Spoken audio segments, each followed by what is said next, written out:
Hey, it's Tamika Chambers with Fulfill Your Divine Purpose. Welcome to Monday. Some consider it the second day of the week, Sunday being the first day of the week. And I've been sending out information saying that I want to talk about temptation. And we'll go ahead and get started in just a few minutes here. But welcome to Monday, another day to align with the highest version of yourself. And so just wanted to talk about temptation because Mondays, according to research, Monday is the prime day of the week for people to experience cardiac events. And you would think, why is that happening, especially after a weekend, a nice weekend of just hopefully relaxing and time to reflect.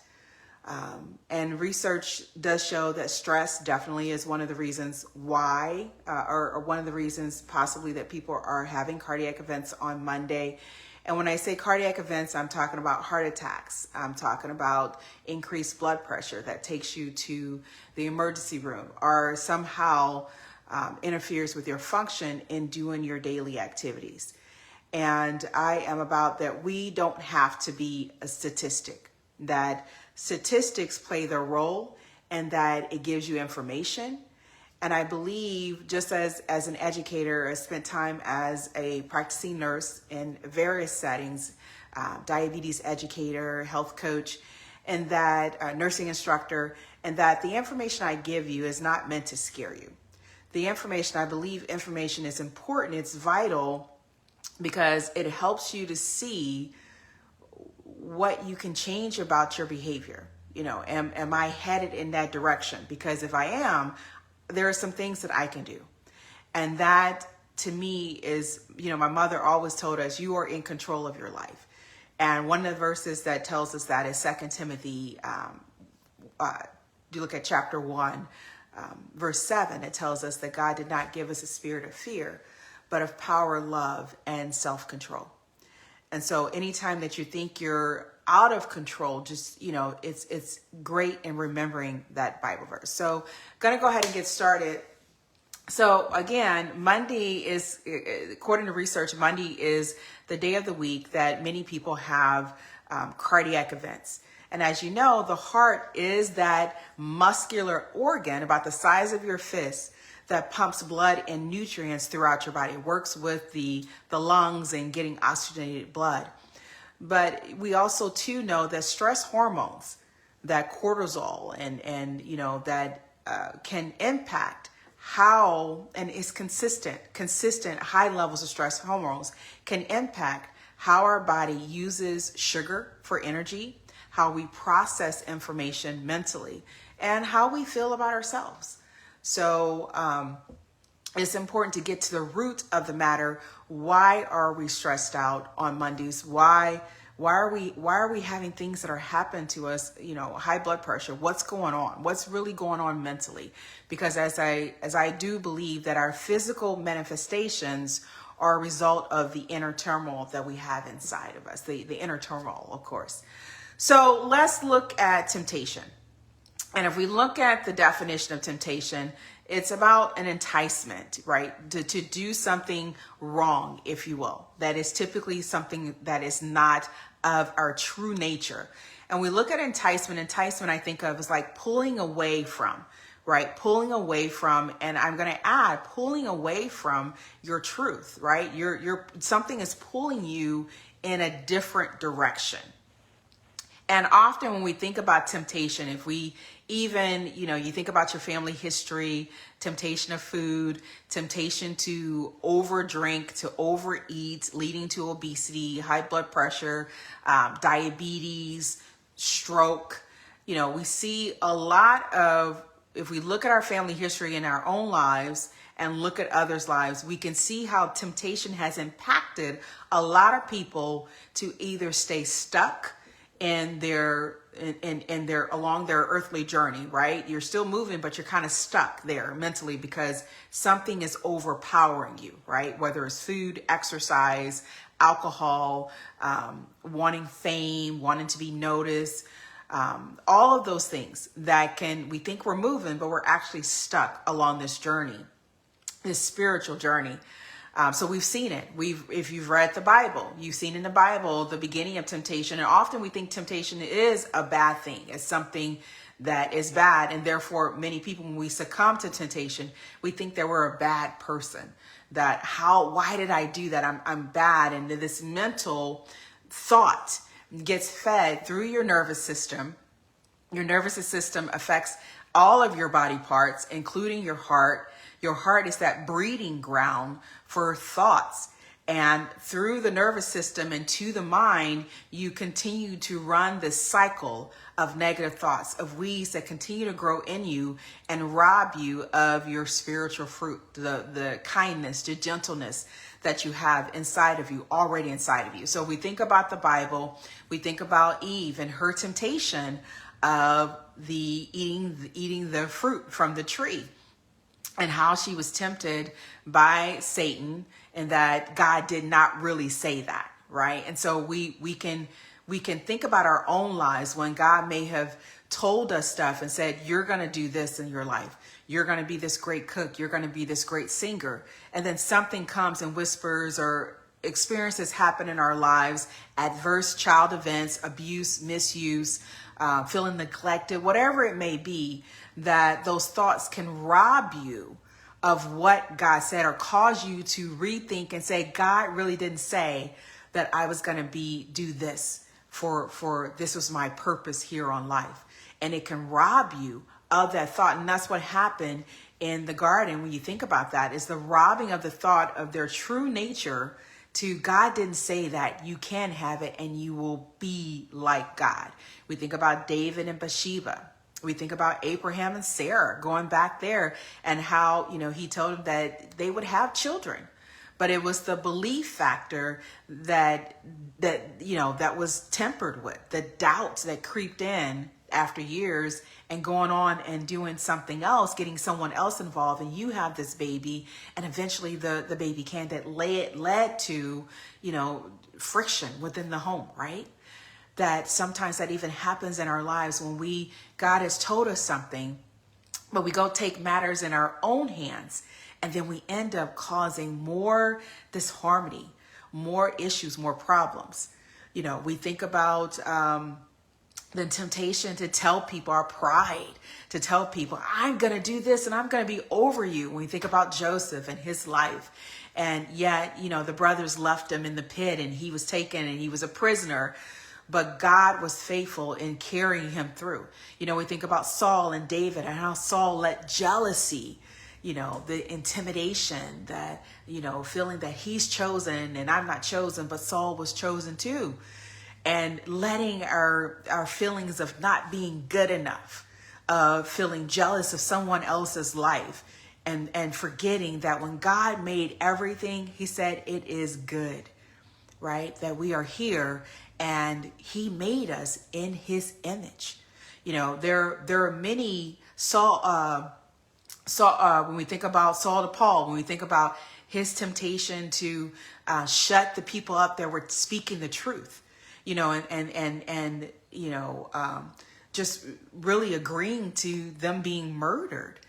And, we think about how often our pride can get into temptation. And when we don't accomplish what we want, whether it's passing a test, getting a job, having our business, whether it's, the family that we hope to have, whether it's losing weight, trying to eat healthy and trying to exercise. And we're like, it's not happening fast enough, right? Just like in Abraham and Sarah, it's not happening fast enough. So I need to take matters in my own hands and have someone to cut on my body so that I can be the weight that I need to be. And often, and I was listening to, I think I was reading something or listening to a video, something between Oprah, and they were talking about how, basically, we lose all this weight and we go get this weight loss surgery, but yet still we're dealing with these underlying emotions of not feeling good enough, right? Of jealousy and envy of others.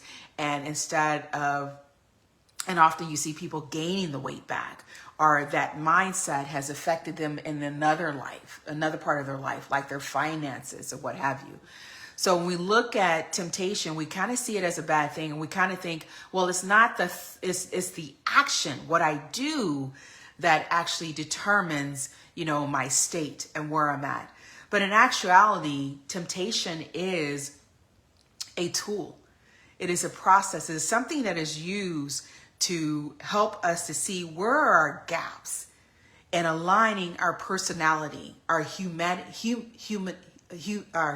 qualities with our spiritual qualities. Because I believe that that's our journey, that God made us to have these human genetics, right? I mentioned that these human qualities, our grandmother, that sternness, that firmness, and our grandfather, and having ethics, and, just all of these, being a great fisherman, whatever it may be, God has given you have this human genetic, these codes, but he also gave you your spiritual genetic, because it tells us in the Bible, in Genesis 1:26, that God made us in his image, that we are along this earthly journey to align our human qualities with our spiritual blueprint. And every day is an opportunity to become the highest version of ourselves. And so when we think about this alignment, right, temptation is that tool to help us to see where the gaps are and aligning ourselves with God and aligning ourselves with the highest spirit within us. And so you can see, if you have certain thoughts about jealousy, if you have thoughts about fear and anger, if you have thoughts about stealing, thoughts about killing, resentment, anxiety, right? We know those thoughts are not of our true nature. Because, again, we don't have the spirit of fear, power, love, and self-control. The Bible encourages us to be not anxious for anything, but with prayer and petition and thanksgiving to make our requests known to God, and he will give us a peace that surpasses understanding. That in the Bible, we find the instruction. I was looking at something, and it was saying that it was a commercial, a Jeep commercial, and it says we have no instruction manual for life. I beg to differ, because what I have seen even through my life is the power of the Bible and resonating with truths and building on my relationship with this higher version of myself, is that this Bible is the instruction manual. Now, when I talk about alignment, that every person has his or her own journey. That because one person is tempted to overexercise doesn't mean that other person is. That everybody, again, has their own genetic blueprint. And we are all living a life. And this is one of the main things when we talk about this theme that we're living, this life, this journey, is that we're all living a life with the theme that light dispels darkness, that good overcomes evil. We get excited and we see movies and we see the underdog and how they they have low self-esteem. They really don't believe in themselves, and, they don't really know their direction and their path, but they have a desire, that desire that was put in us by God. They have a desire. They don't know how they're going to get there. And we travel along with them in that hour and a half, 2 hours. And we're rooting for them. We cry with them. We celebrate with them. We get angry with them. We fall in love with this protagonist, this actor that is having a hard time, but knows that it is here for something, believes it. And then in the end, we're so excited when they finally realize this spiritual transition, when they realize who they are. When I think about this, I think about The Last Dragon and Leroy. And he's this humble guy walking around looking for the master. And at the end, with sure enough, he's dipping his head in the water, and he says, who's the master? He's showing up, who's the master? Who's the master? And he lifts up in slow motion, and this glow, I am. That we all are, as James Allen say, the master of our ship, the master of our lives.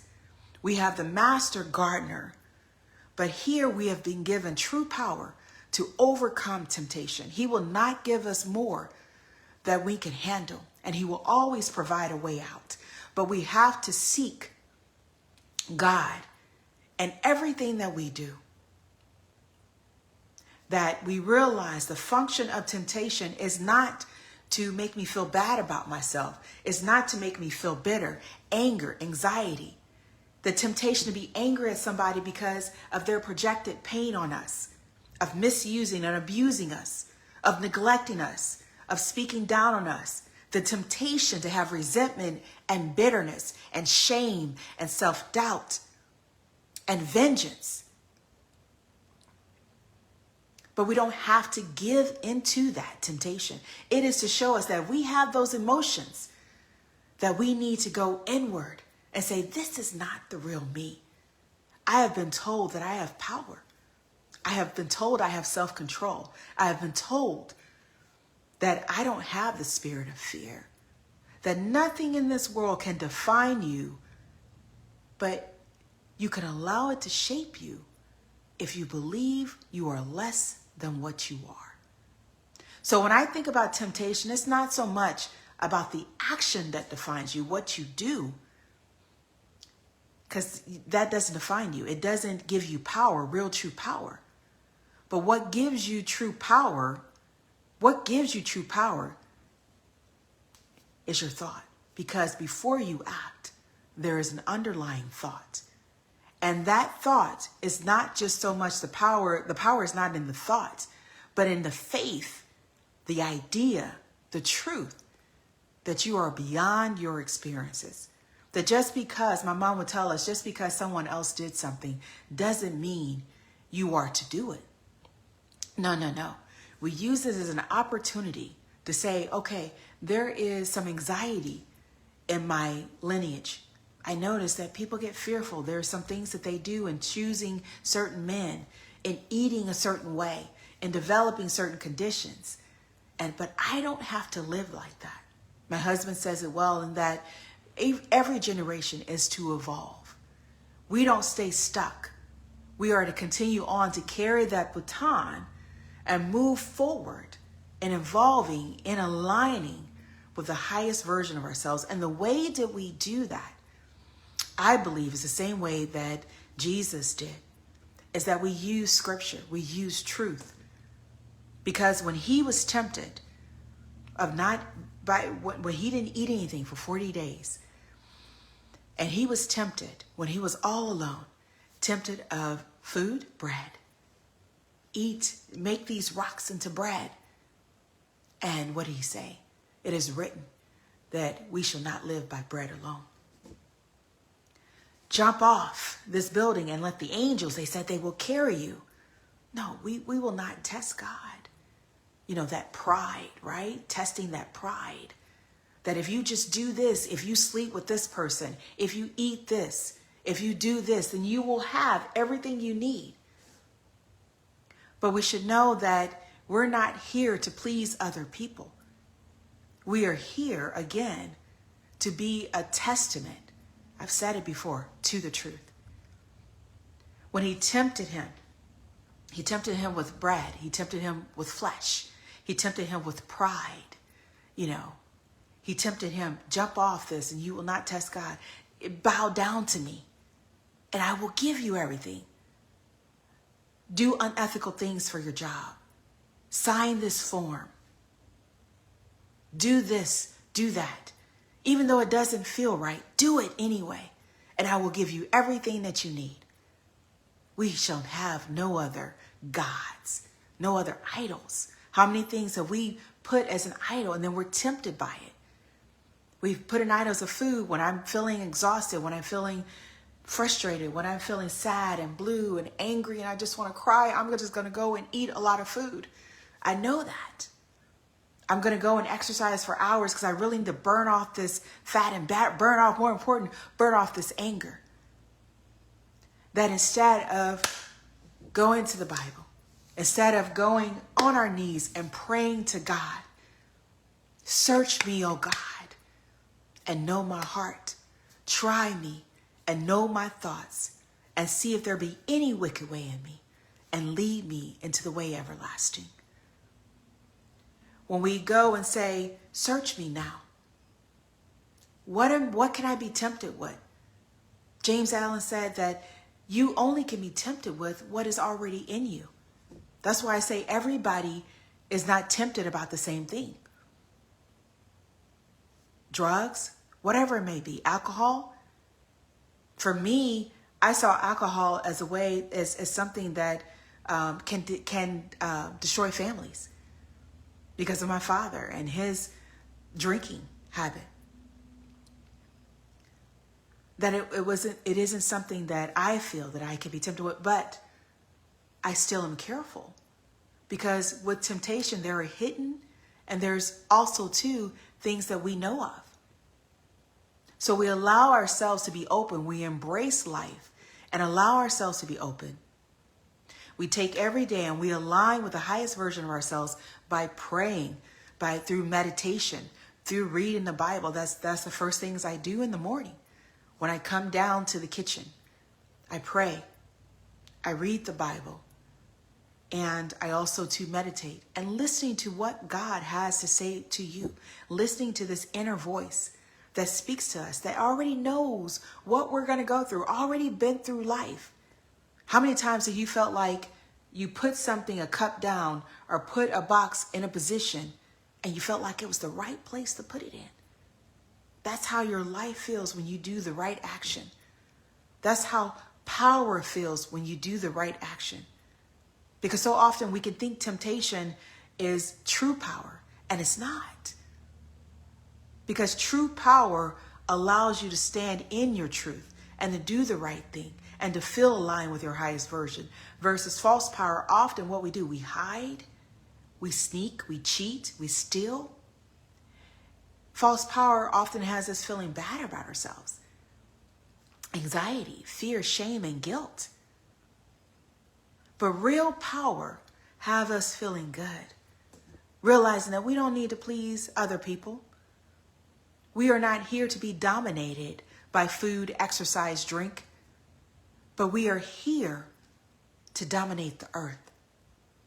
We are here with divine gifts and talents and abilities to reflect the truth. We are here to embrace the truths that are in our hearts and in our minds, to nourish them daily with not just the Bible, but there are many things that we can water the truths with. I've used James Allen. I've used The Power of Positive. Norman Vincent Peale. The Power of Positive Thinking. I've used Florence Shen. I've used Louise Hay. I've used Martin Luther King. Just truths are in many things.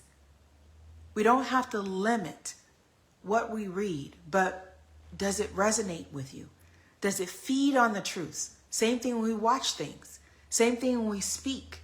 That's why we do daily reflection and say, okay, what did I do today that may have hurt someone, wasn't helpful, and how can I do it better? What can I do next time? Because I do believe in second chances. I believe in that. And I've been given many of them where I may have yelled at my child and said, oh gosh, that was my opportunity. The temptation to yell, to be angry was there, and I fed into it. But next time when this happens, I'm going to take a step back. And I'm going to really see the experience for what it is. And that it is not to make me bitter. It's not for me to get angry, but it's for me to show love. That as parents, we are, and as people, we are put here to reflect love, to give love. And if it doesn't embody it, if it's not allowing you to embrace love, hatred, divisiveness, the temptation to do that, the temptation to judge people based on their color, their skin, their religion, their culture, it is there. But temptation is the opposite of alignment with the highest version of yourself. And it's not about feeling guilty. It's not about feeling shameful. It's not about that. But it's about pure awareness that I am greater than my experiences. I am greater than this enticement, this temptation to do something that is not of my true self. And I have everything I need to transcend my life experiences. So why is temptation, why should we talk about it on a Monday? Because again, I've mentioned that temptation can often leave you stuck in your earthly journey. Temptation can often leave you identifying with anger, identifying with shame, identifying with resentment and bitterness, identifying with what someone did or didn't do, identifying with what someone said or didn't say. And it can leave you stuck in the spiritual evolution. But when you transcend temptation, when you realize who you are, that you are good, that you are fearfully and wonderfully made, that God knew already what you were going to go through. Already. He knew your family lineage. He knew what you would have inside, what you would be built with. Your eyes, your nose, your ears, all of that. Handcrafted you to perfection. But he also too wonderfully in giving you his spiritual nature, his image, his character. We don't have to go outside looking for love. We don't have to go outside and find out how can I beat this temptation. We go within because that's where our true power lies. So it's not about doing the work that you're here to do and being focused on, I'm just going to be a singer, but it's the process that purifies you. Temptation, allowing it to purify you, to clean you of any ill thoughts. Because sometimes we don't know. Like I said, birds, when I found out when I was gardening that birds can drop seeds, right, in different places. And people, you collect information daily. And therefore, it's so important to reflect daily on what is inside of you, to go through mentally and clean out your internal garden, removing those weeds, those harmful thoughts that you have. Because your soul is fertile. After feeling great about yourself and doing something great, as well as anger, anxiety, and fear. Like attracts like. More weeds. So it's not about just fulfilling your divine purpose, doing this one thing, but it's a process of refining you and persevering.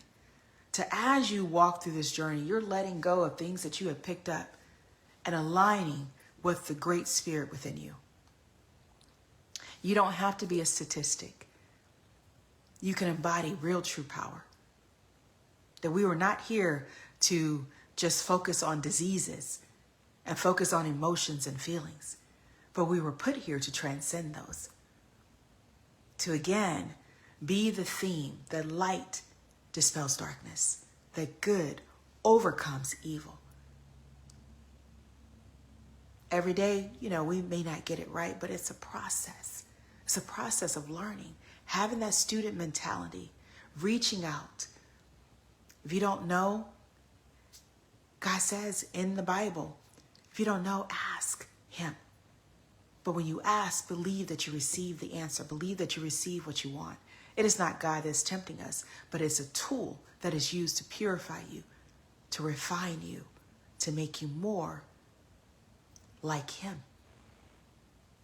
I'll talk to you soon. Take care of yourself. And as always, make this lifetime great, because no matter what happened to you, you are still here. You have the opportunity to align with the highest version of yourself. And I say, why not? Why not have true joy, true peace? Why not, even though you are going through, knowing that everything will be okay, that you have everything you need to transcend? I'll talk to you soon. Take care of yourself.